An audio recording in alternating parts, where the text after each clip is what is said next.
بسم اللہ الرحمن الرحیم۔ میرے محترم ناظرین اور سامعین، شعبان کا مہینہ چل رہا ہے اور اس میں 15 شعبان کافی اہم ہے، تو اسی کے متعلق یہ سوال ہے۔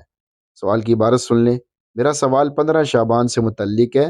میں اس کی فضیلت اور اس سے متعلق حدیث کے حوالے سے یہ جاننا چاہتا ہوں کہ آج کل ہمارے معاشرے میں جو چلن عام ہے وہ صحیح ہے یا غلط، ساتھ ہی 15 شعبان کا اہتمام کیا جائے یا نہیں، اور کیا جائے تو کیسے کیا جائے۔ بے شک اللہ صحیح راستہ دکھانے والا ہے۔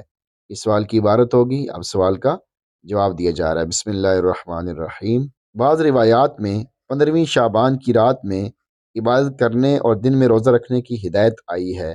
یہ روایتیں یعنی ان میں سے اگرچہ ضعیف ہیں مگر کثرت طرق کی وجہ سے ان کے ضعف کی تلافی ہو گئی ہے، اور اس حد تک فضیلت ثابت ہوئی کہ رات میں نماز، تلاوت، توبہ، استغفار کا انفرادی طور پر اہتمام کر لیا جائے اور دن میں روزہ رکھ لیا جائے۔ بس یہ کوئی فرض واجب کا درجے کا حکم نہیں ہے بلکہ نفل درجے کا ہے۔ فضیلت وارد ہونے کی وجہ سے عام نفلوں کے مقابلے میں اس کا ثواب زیادہ ہے۔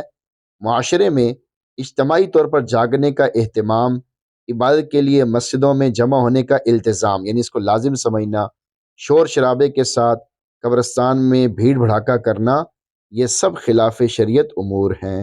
قبرستان جانا رسول اللہ صلی اللہ علیہ وسلم سے اس رات میں ایک مرتبہ ثابت ہے، اس لیے کبھی چلا جانے میں مذائقہ نہیں، مگر قبرستان جانے کا مقصد موت کی یاد کو تازہ کر کے آخرت کو یاد کرنا ہے اور قبر والوں کے احوال سے عبرت حاصل کرنا ہے۔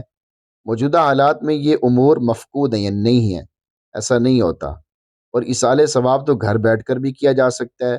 لہٰذا بھیڑ بھڑاکے، شور شرابے کے ساتھ قبرستان جانے کا رواج خلاف منشا شارع ہوا، یعنی شریعت کے منشا کے خلاف ہوا، لہذا اس رسم کو ختم کرنا چاہیے۔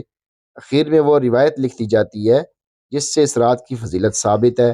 بعض دیگر روایتوں میں بھی دوسری فضیلتیں بھی آئی ہیں، تو اس رات کی فضیلت ثابت ہے، اہتمام کرنا چاہیے، لیکن انفرادی اہتمام کرنا چاہیے، اپنے طور پہ کرنا چاہیے۔ اجتماعی طور پہ صلاۃ التسبیح پڑھنا اور اجتماعی طور پہ عجیب عجیب کام کرنا یہ بالکل غلط ہے۔ کھانے کھلانا، کھانے کھانا، یہ سب جو ہے عجیب و غریب قسم کی رسم میں سے بچنا چاہیے۔